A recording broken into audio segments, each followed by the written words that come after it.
Hola, mi nombre es Laura Pulido y vamos con la segunda parte de esta serie de charlas sobre vacunación de enfermedades pulmonares crónicas. Hoy nos toca hablar de asma, ¿sí? Y en esta charla vamos a hablar de generalidades, vamos a hablar sobre todo de la relación entre exacerbaciones e infecciones y además vamos a hacer hincapié en cada una de las vacunas para tratar de ir complementando con las enfermedades en general pulmonares crónicas. Empecemos. Como en EPOC tuve que nombrar las guías GOLD, en asma vamos a lograr las Global Initiative for Asthma, que es las guías GINA. La última actualización fue en el 2024.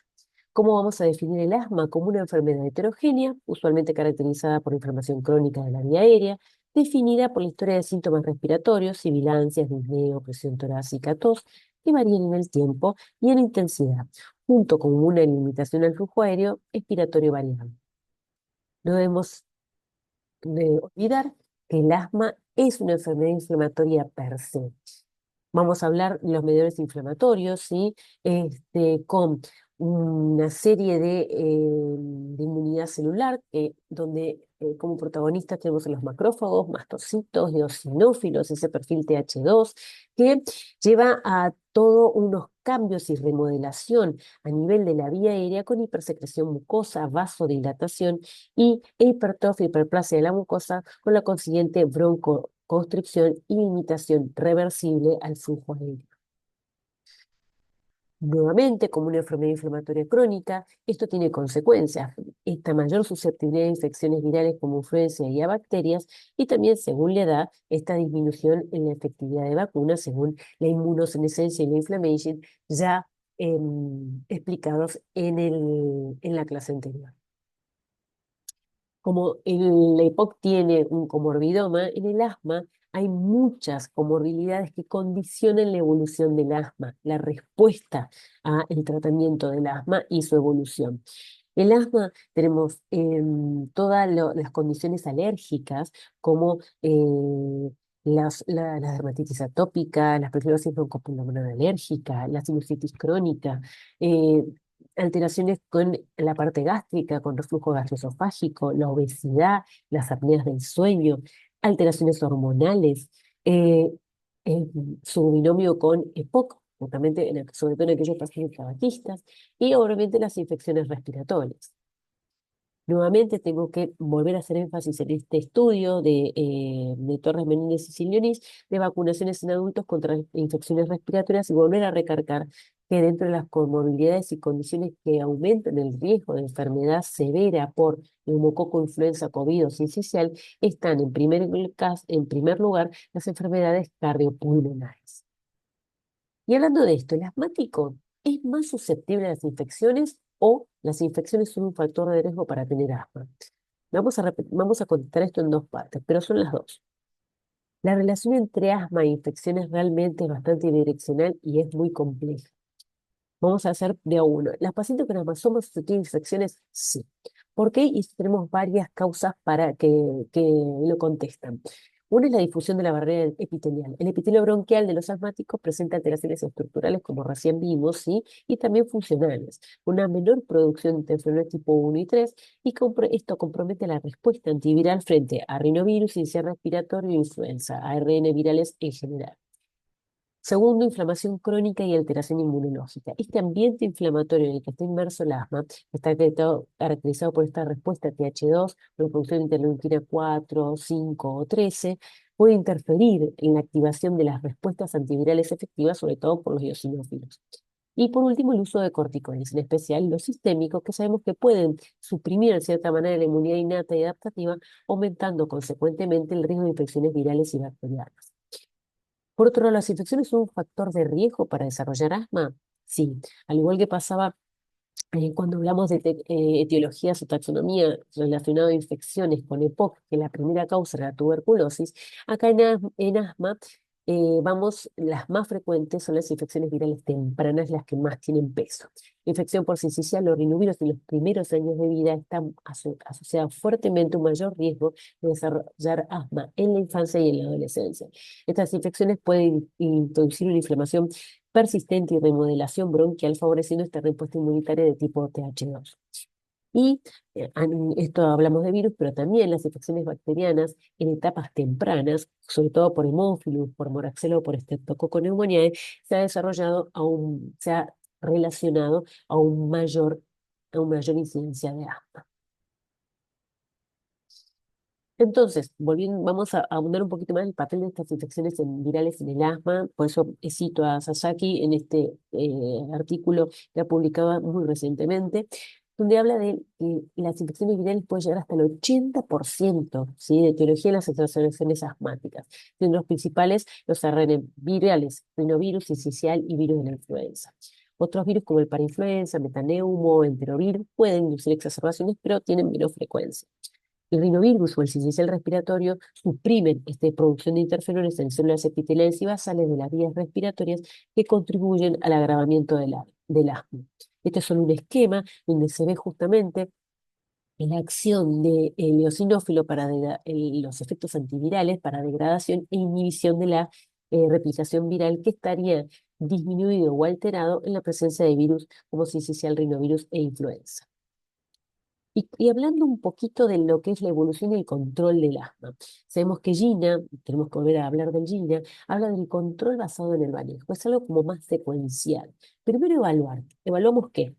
Hacemos diagnóstico, controlamos síntomas y riesgos, todas las comorbilidades, técnicas inhalatorias y adherencia fundamental y las preferencias en base a esto del paciente. Ajustar tratamiento, muy importante la medicación, ¿sí?, que ahora vamos a ver.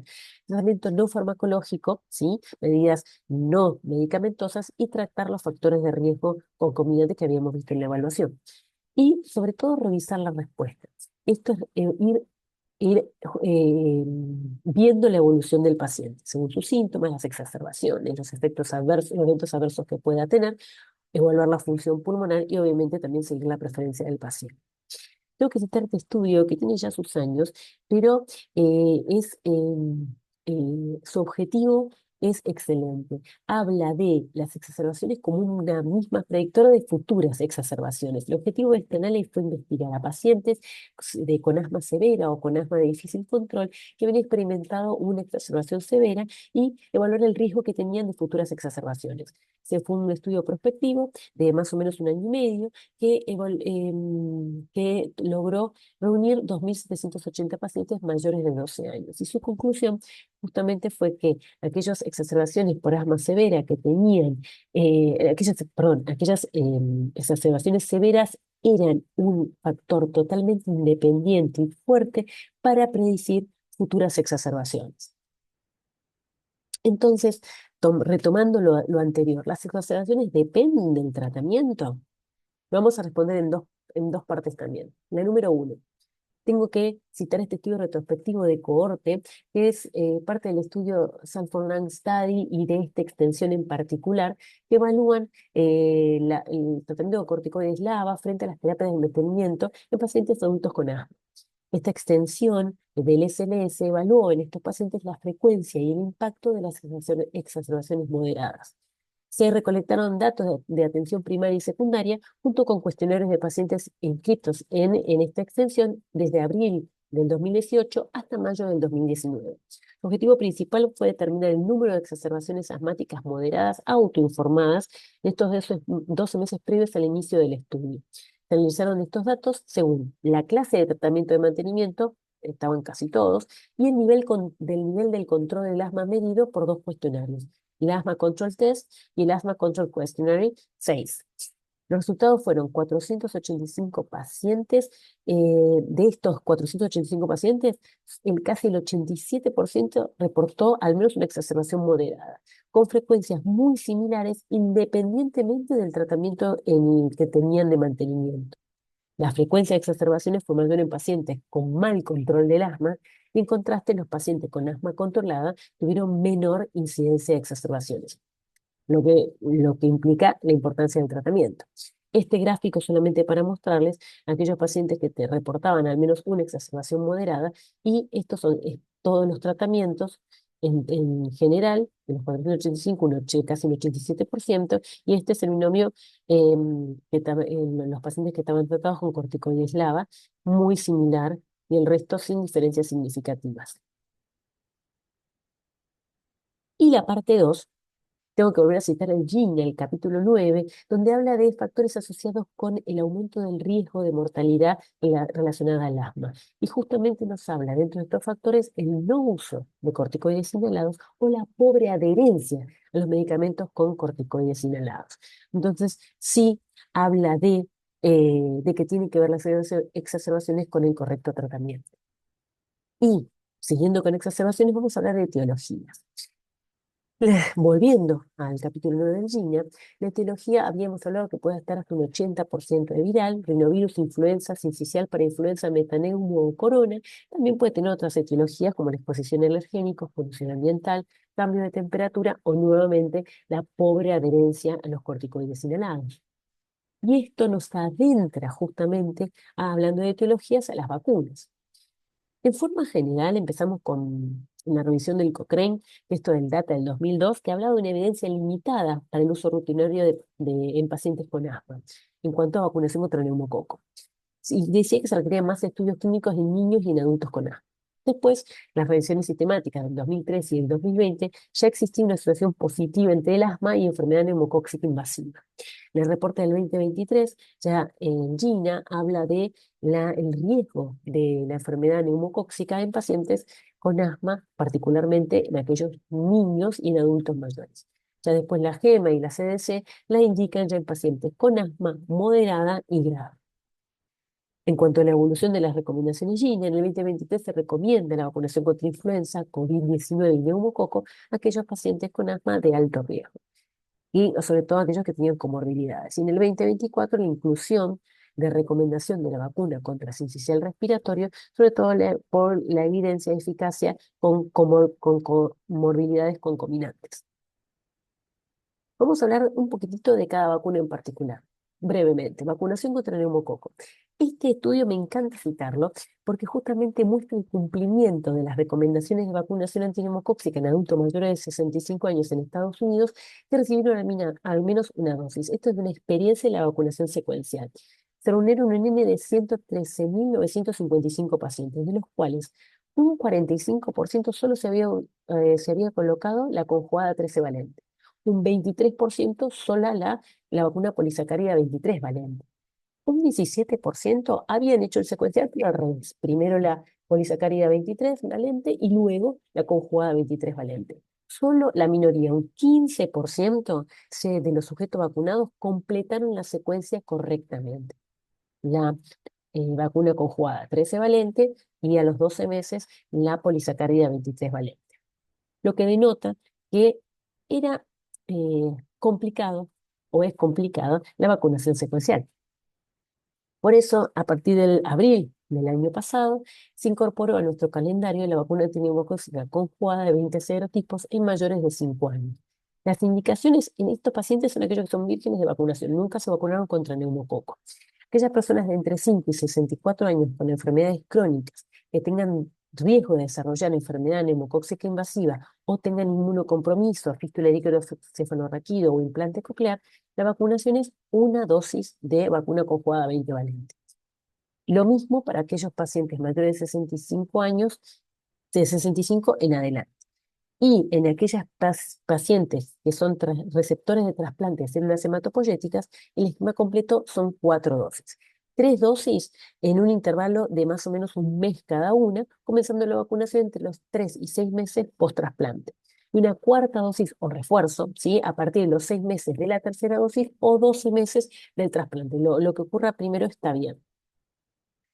Y este es el calendario para adultos vamos a empezar entre 18 y 64 años con enfermedades crónicas.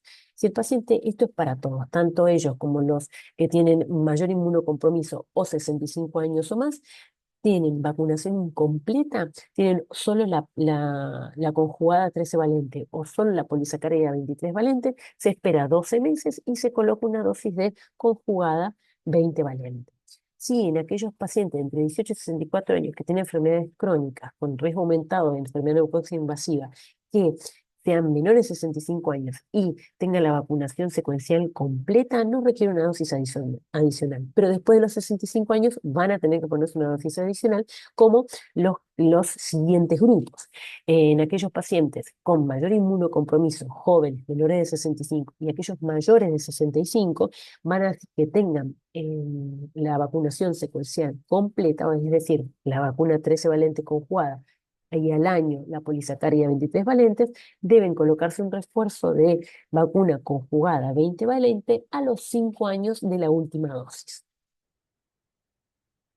Vamos a hablar de la influenza. Sabemos que la influenza no es un virus que produce solo alteraciones a niveles pulmonares. La verdad que provoca complicaciones en casi todos los órganos. Aquellos adultos mayores de 40 años tienen, después de un episodio de influenza, tienen 8 veces más riesgo de tener su primer accidente cerebrovascular. Lo mismo a nivel cardiovascular. Tienen adulto mayor de 40 años que tuvo un episodio de influenza, tiene 10 veces más riesgo de tener un infarto agudo de miocardio por primera vez. Aquellos menores, niños menores de 14 años, después de un episodio de influenza, tienen 8 veces más riesgo de neumonía. Y en aquellos pacientes mayores de 65 años, sobre todo los residentes geriátricos, tienen un 23% experimentan una pérdida de autonomía, pérdida de independencia, aumento en la fragilidad que hablábamos en la clase de POC. Y en aquellos diabéticos hay un 74% de aquellos pacientes post-influenza que presentan alteraciones en su glucemia, en su control de glucemia. Entonces sabemos que no son solo respiratorias las complicaciones, además de las hospitalizaciones por influenza y neumonía, y todo lo que la carga de enfermedad que esto denota, se le suman las hospitalizaciones por complicaciones cardiovasculares, cerebrovasculares, además de las respiratorias. Generalidades de la vacuna. Sabemos que hay 3 linajes, A, B y C. Dentro de la A es la composición de las glicoproteínas, la hemaglutinina y la neuraminidasa. Las más frecuentes combinaciones son H1N1 y H3N2. Dentro de influenza B tiene menos mortalidad que el virus A. Hay 2 linajes co-circulantes, que son el Yamagata y la Victoria. Sabemos que hace aproximadamente 2 años la OMS declaró que está fuera de circulación Yamagata, quedando solamente Victoria. Por eso la mayoría de las vacunas son trivalentes y dejaron de ser tetravalentes. Influenza C son casos esporádicos, no están incluidos en las vacunas. La seroprotección comienza entre las 2 y 3 semanas post administración de la vacuna y la inmunidad se mantiene entre 6, empieza a decaer a los 6 meses y se mantiene hasta los 12 meses. En cuanto a generalidades, la influenza produce epidemias anuales, especialmente en invierno. Se recomienda la vacuna a partir de los 6 meses de edad sin límite máximo, especialmente para personas obviamente con riesgo de complicaciones como son los asmáticos. La revacunación anual es necesaria debido a caída de títulos de anticuerpos y además por los cambios, el shift y drift antigénico de los componentes del virus, la hemaglutinina y la neuraminidasa. En Argentina hay varias vacunas disponibles, trivalentes, tetravalentes, vacunas trivalentes con adyuvante, vacunas de alta dosis y también ahora últimamente las de cultivo celular. Es un esquema solamente de las dosis y las disponibles también en Argentina.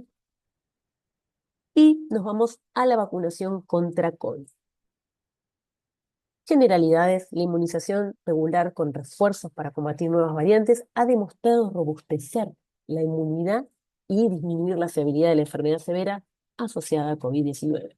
La última revisión de Cochrane sobre eficacia y seguridad de las vacunas contra COVID concluye que comparado con placebo, la mayoría de las vacunas contra COVID reduce la proporción de pacientes con COVID sintomático, una evidencia bastante certera en cuanto a reducción de enfermedad severa.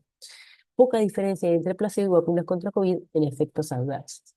Por último, varios estudios han demostrado la efectividad de las vacunas ARN mensajero contra la infección con nuevas variantes en el general de la población. Esto es una propaganda del CDC donde dice justamente staying up to date, hay que mantenerse al día con las vacunas del COVID. El COVID sigue siendo algo actual, no es algo del pasado y debemos seguir esta inmunidad que ya hemos logrado, la tenemos que mantener. Y esto es lo que figura en el Ministerio de Salud, las divide en pacientes de riesgo, en riesgo alto de COVID grave, riesgo intermedio de COVID grave y riesgo bajo de COVID grave. Aquellas pacientes de alto riesgo, personas de 50 años o mayores, embarazadas y personas con inmunocompromiso a partir de los 6 meses de vida. Se van a aplicar una dosis de refuerzo a los 6 meses de la última y la periodicidad va a ser cada 6 meses. Aquellas con riesgo intermedio o alta exposición laboral a SARS-CoV-2 son las personas menores de 50 años con comorbilidades no inmunosupresadas como enfermedades crónicas o obesidad, personal de salud y personal estratégico. Dosis de refuerzo a los 6 meses de la última y luego va a ser la continuidad con una periodicidad anual. Pacientes de bajo riesgo de COVID grave, personas entre 6 meses y 49 meses, inclusive sin comorbilidades, dosis de refuerzo a los 12 meses de la última dosis aplicada y después también continuar con la periodicidad anual. Vamos a hacer, perdón, la anteúltima, que es la vacuna contra virus sincicial respiratorio. Sabemos que hace rato el virus sincicial respiratorio dejó de ser eh, solo de los pediatras o solo de los niños, ¿sí? Se ha hecho muchos estudios, este es uno de los que cito, que habla de la tasa eh, de virus inicial respiratorio en varios países de Latinoamérica. Se estima que en Argentina hay una alta carga de enfermedad en adultos, con más de 14.600 hospitalizaciones al año y 3.500 muertes también al año. Este es un estudio que me encanta mostrar, que del año pasado, donde habla justamente de asociación de virus inicial respiratorio con hospitalización según edad y enfermedad crónica eh, asociada. Y donde vemos justamente que de aquellos pacientes adultos mayores entre los 50 y los 75 años, vemos un aumento de las hospitalizaciones según vamos aumentando en edad. Y de nuevo, eh, si le empezamos a agregar la comorbilidad, sea enfermedad renal crónica, EPOC, obesidad o asma, vemos un aumento de las hospitalizaciones en forma correlativa.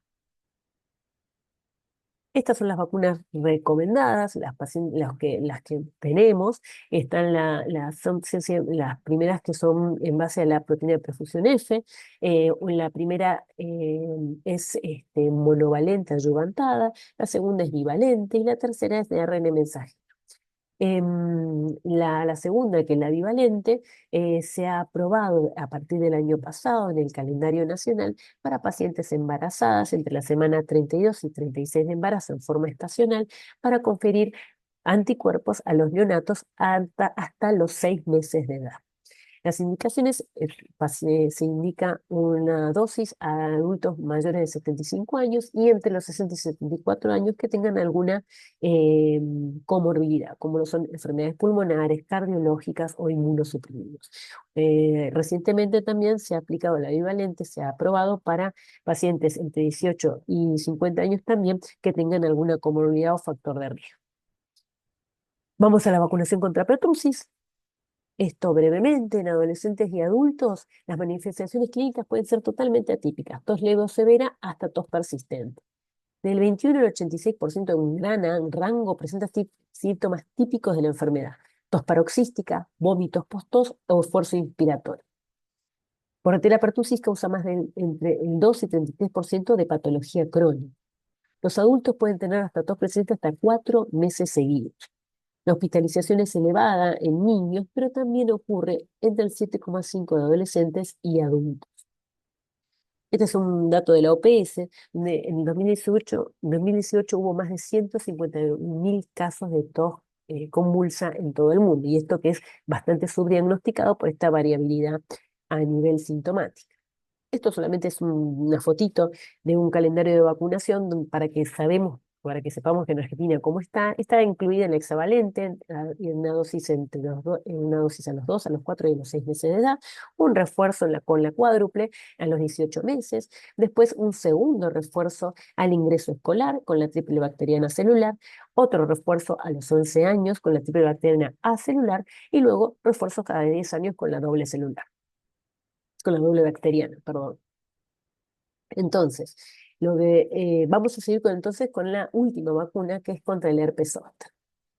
Sabemos que el herpes zóster en realidad más del 90% de los pacientes tienen ya antes de los 2 años ya tienen infección por el virus de la varicela y este se mantiene latente en el ganglio centinela durante todo, haciendo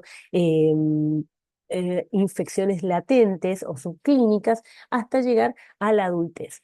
Cuando empieza la inmunosenescencia, más o menos a partir de los 50 años empieza a pesar esa inmunosenescencia y empieza a aumentar en incidencia y gravedad en herpes zóster.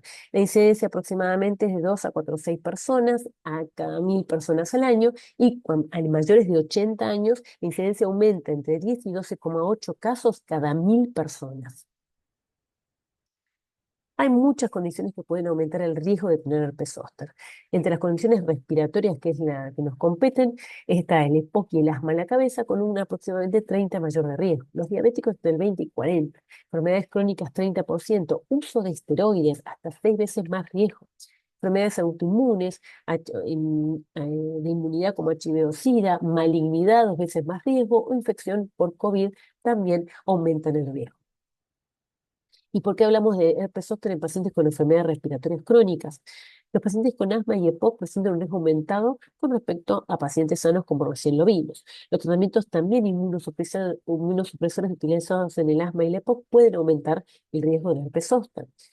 Hay un 21% mayor de riesgo de neuralgia posherpética en pacientes con asma y hasta un 53% en pacientes con EPOC. Y en pacientes con EPOC también aumenta mucho, hasta 2,6 veces el riesgo de hospitalización. ¿Cómo es la dosificación? En adultos es la primera dosis al mes cero y la dosis de refuerzo para mantener la inmunogenicidad efectiva es entre los 2 y 6 meses posteriores a la primera dosis. Y que en adultos mayores de 18 con riesgo incrementado de herpes zóster se pone la primera dosis en el cero y al mes se pone la dosis de refuerzo o segunda dosis. Nuevamente, siempre voy a terminar mis presentaciones con esto. Sabemos que la vacunación contra influenza puede llevar de algo muy severo a algo bastante leve y esto es aplicable a todas las vacunas. Desde Profumvac sabemos que es un mensaje que yo quiero dar, que vacunar es un acto individual, pero tiene un gran impacto colectivo. Muchísimas gracias.